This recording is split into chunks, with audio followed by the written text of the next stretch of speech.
Assalamualaikum warahmatullahi wabarakatuh. Saya Ahmad Fahri Al-Fauzi. Jadi bagaimana pasar tenaga kerja bekerja di Indonesia? Pada dasarnya, pasar tenaga kerja yaitu transaksi jual beli antara pembeli dan penjual, di mana penjual atau tenaga kerja menjual berupa jasa kepada pembeli atau perusahaan, dan pembeli akan membayarnya berupa upah. Biasanya perusahaan di Indonesia mencari tenaga kerja melalui perekrutan,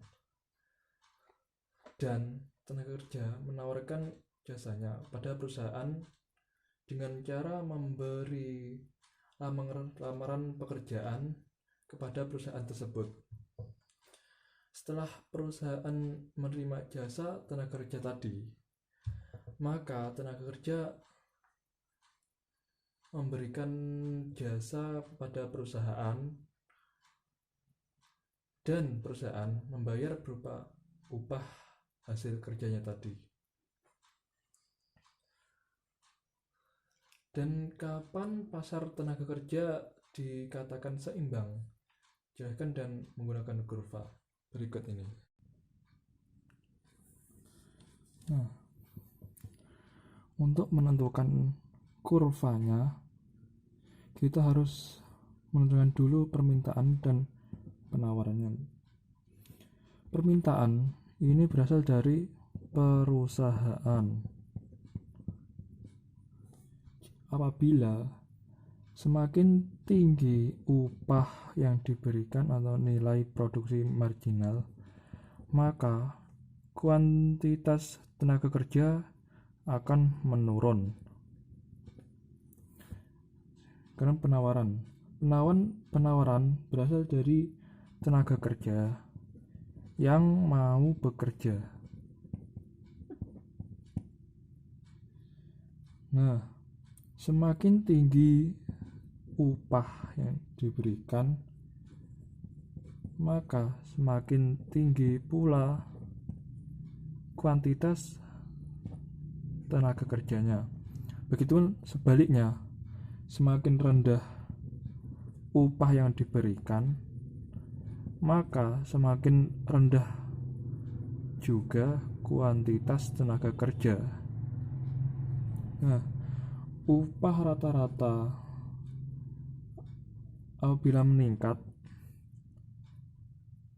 menghasilkan kuantitas supply lebih besar dari kuantitas demand, atau orang yang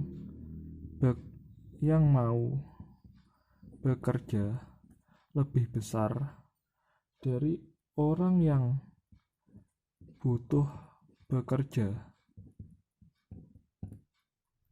akan menghasilkan meningkatnya pengangguran. Dan apabila upah rata-rata itu menurun, maka kuantitas D-nya lebih besar daripada kuantitas supply-nya, akan menghasilkan meningkatnya lowongan pekerjaan.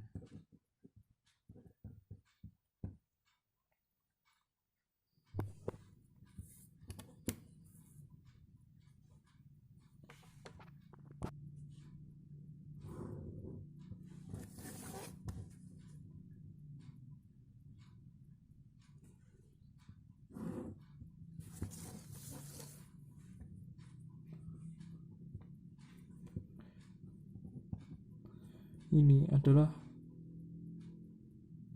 kurva penawaran.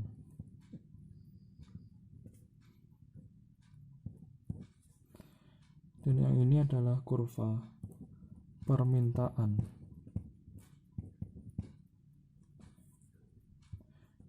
Di sini adalah titik perpotongan keseimbangan, yaitu saat seimbangnya kuantitas tenaga kerja dan upah yang diberikan itu seimbang.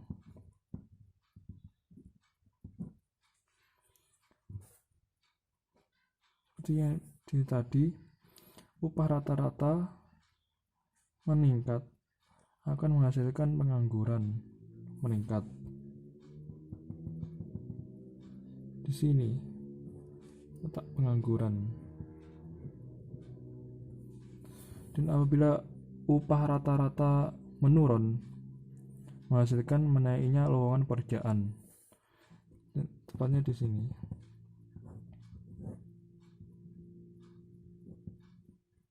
Sekian. Yang kedua, kebijakan ketenaga kerjaan apakah yang tepat untuk Indonesia pada saat ini? Yang pertama, yaitu menciptakan lowongan pekerjaan. Yang kedua, meningkatkan kualitas SDM, baik kompetensi maupun produktivitas tenaga kerja. Yang ketiga, adanya jaminan sosial untuk tenaga kerja. Sekian dari saya. Bila ada kurang lebihnya, saya mohon maaf. Wassalamualaikum warahmatullahi wabarakatuh.